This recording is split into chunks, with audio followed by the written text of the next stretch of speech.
Nenhuma coisa externa tem poder sobre nossa alma, a menos que a ela nos entreguemos. Epiteto. Brain rot. Eleita a palavra do ano em 2024 pelo Dicionário de Oxford, traduzido para o português, cérebro podre. Resume perfeitamente o que está acontecendo com as pessoas hoje em dia. O que antes nos ajudou, hoje se torna o nosso maior problema. Opa guys, eu sou o Prabs, e hoje em 3 partes eu vou falar tudo o que eu puder sobre o Brain rot. Então só para começar, vamos entender o que é Brain rot. Na prática, Brain rot é uma metáfora para dizer o que está acontecendo com as pessoas que usam muito o celular. Claro que não tem nenhum cérebro podre, até porque isso só acontece depois que você morre. Existe apenas um cérebro que se acostumou a conseguir recompensa de maneira fácil. É a deteriorização do estado mental e intelectual, devido à superexposição a conteúdos rasos e repetitivos. Desde o princípio, nossa mente procura maneiras fáceis de satisfazer nossas necessidades. Necessidade completa gera algo que eu explico melhor no vídeo sobre vícios.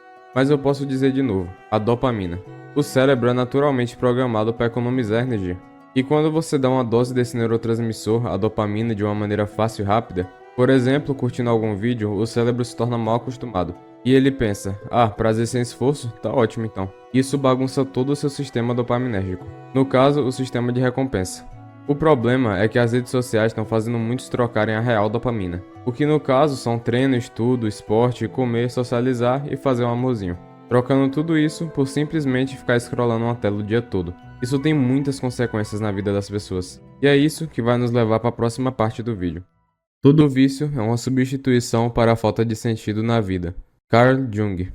Um dos maiores problemas que são pouco abordados é que a onipresença das redes sociais está dando um nó nas expectativas de vida das pessoas. É a bomba do excepcional que faz as pessoas se sentirem menores. As faz sentir que precisam ser mais extremas, mais radicais e mais autoconfiantes, para serem notadas e terem valor. Esse fluxo incessante de notícias irreais alimenta nossa insegurança ao nos expor a padrões fantásticos, quase inalcançáveis. Não só nos sentimos sujeitos a problemas insolúveis, como nos consideramos fracassados, porque uma simples pesquisa mostra milhares de pessoas que estão livres dos nossos problemas. Isso só aumenta a insegurança, a incerteza e a vergonha. Depois, gera inúmeras consequências ao psicológico das pessoas. Além disso, os estudantes que passam mais de 3 horas nas redes sociais já têm 20% menos de foco. Essa geração que consome muito meme e pouco conteúdo profundo tem menos capacidade de questionar e inovar do que as gerações anteriores. E o que isso gera?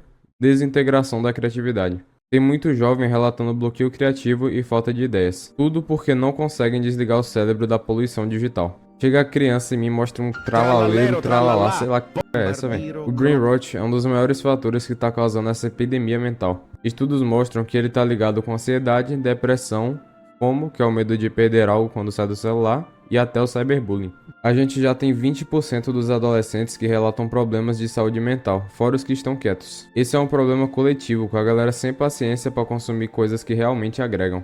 E quem se aproveita disso? Grupos que espalham fake news, teorias da conspiração e desinformação. Tudo em um formato extremamente fácil de se consumir. Quanto menos críticos nós somos, mais manipuláveis ficamos. O resultado disso é uma sociedade polarizada, brigando por qualquer coisinha, cheia de ódio gratuito. E o impacto nas crianças e adolescentes é mais sério ainda. O cérebro deles ainda está em desenvolvimento. Então, se já crescem absorvendo conteúdos rápidos, isso causa inúmeros problemas a longo prazo. A gente está criando uma geração que não sabe lidar com sentimentos, não sabe se concentrar e não consegue aprender. O que muitos não veem é que isso não é culpa só dos adolescentes.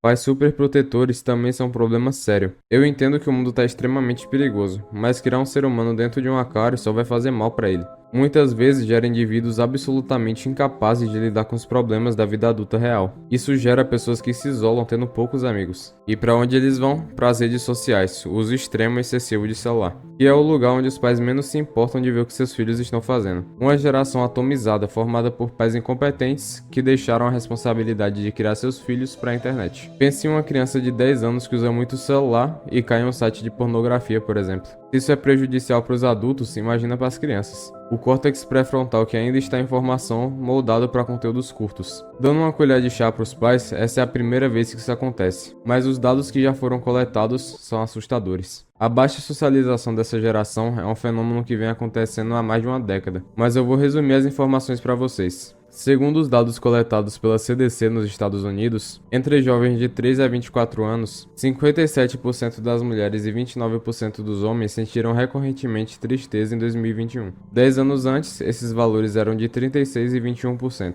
41% das mulheres e 18% dos homens se sentiram estressados, ansiosos ou depressivos nos 30 dias anteriores à pesquisa. 30% das mulheres e 14% dos homens consideraram dar fim à sua própria vida. 10 anos antes, esses dados eram de 19% para as mulheres e 13% para os homens. 24% das mulheres e 12% dos homens têm planos para encerrar sua vida, e 13% das mulheres e 7% dos homens já tentaram fazer isso. Dá pra ver que as mulheres estão bem piores. Então, principalmente para as meninas, cuidado com o que você consome na internet. A principal causa disso, muito provavelmente, são as redes sociais baseadas em imagem. A correlação entre a internet e esses sistemas são muito presentes. Como exemplo, 38% das meninas e 14% dos meninos que passavam 5 horas nas redes sociais apresentaram sintomas de depressão. E mesmo assim, mais da metade afirma que largar a internet é extremamente difícil. A média das garotas de 14 anos foi que elas estavam satisfeitas com o que viam no espelho, mas o demônio está nos detalhes. Quanto mais tempo online, pior era a autoestima dessas meninas. E esses dados comprovam isso. Entre as 13% e 15% das que se declararam infelizes com sua aparência, 40% utilizam redes sociais por mais de 5 horas por dia. E adivinha, elas são as que mais apresentam sintomas de depressão.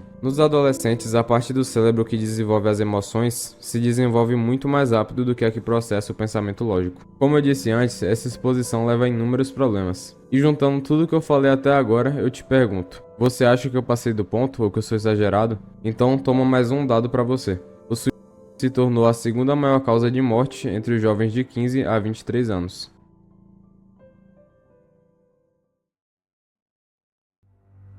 E agora eu tenho outra pergunta para você. Você tá viciado nas redes sociais? Se você não sabe, eu posso te ajudar com isso. Como saber se é vício? Seguindo a definição científica de vícios e que é usada pelos manuais de psiquiatria, tem que se encaixar nessas definições. 1. Tentar parar e não conseguir. 2. Impulso de usar em momentos inoportunos. 3. Prejuízos funcionais. A pessoa deixa de tomar banho, comer, etc. 4. A pessoa se coloca em risco. 5. Mudança química no cérebro, no caso a tolerância. Nesse caso, a pessoa ia precisar de uma dose cada vez maior de celular. 6. Com o passar do tempo, seria incapaz de gerar o mesmo prazer de antes. E 7. Falta de uso pode gerar abstinência com sintomas físicos ou psicológicos. Mas em alguns casos, de acordo com a neurociência, é provável também que esses sintomas sejam consequências de alguma desregulação emocional, ou até um problema de saúde mental. A quem sofre profundamente, o vício é um consolo. A quem procura sentido, é uma distração. Friedrich Nietzsche.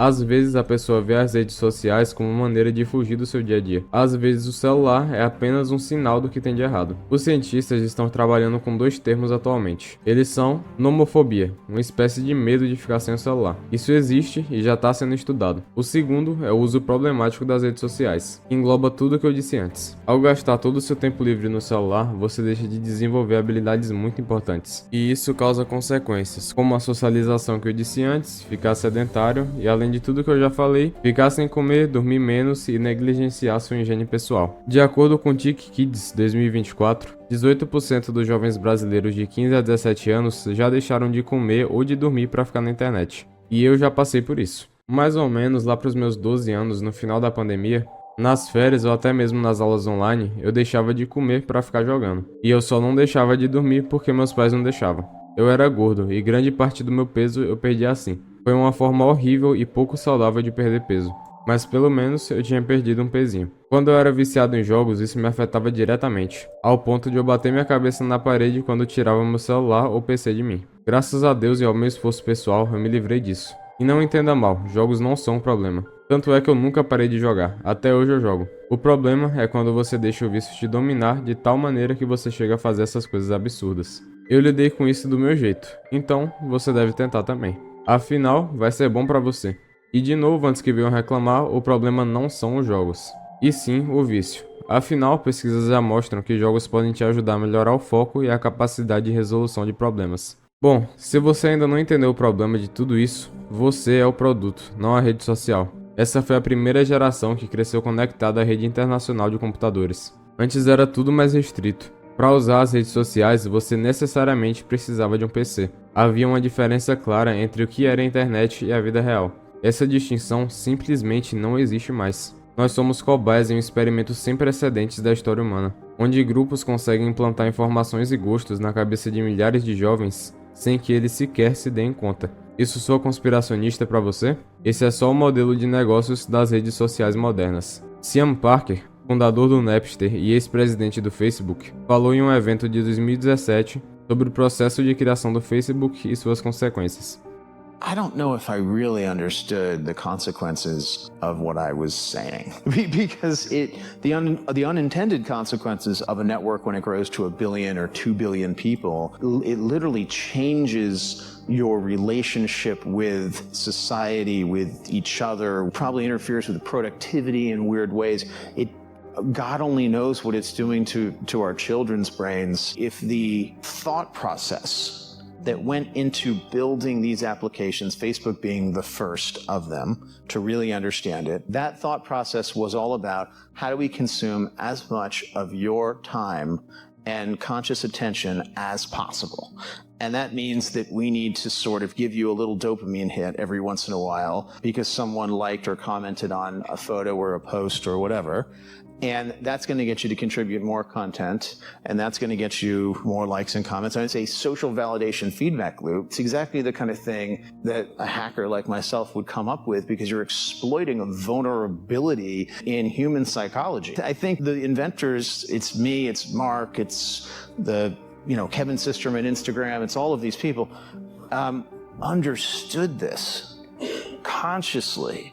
And we did it anyway. O objetivo de todas as redes sociais é muito simples, de manter lá preso o maior tempo possível. E as ferramentas para fazer isso são as mais diversas. Likes, comentários e compartilhamentos são exemplos disso. Não importa o quanto você assista, o conteúdo nunca acaba. É assustador o TikTok conhecer mais de você do que sua mãe. Ele tem acesso às suas pesquisas, seus dados, o que você gosta e não gosta. E ele sabe de absolutamente tudo. É como se seu celular fosse clonado. Esses problemas e essa manipulação só vão fazer com que todos tenham uma vida monótona e sem propósito, se afundando em um ciclo vicioso infernal, em constante movimento, mas sem sair do lugar.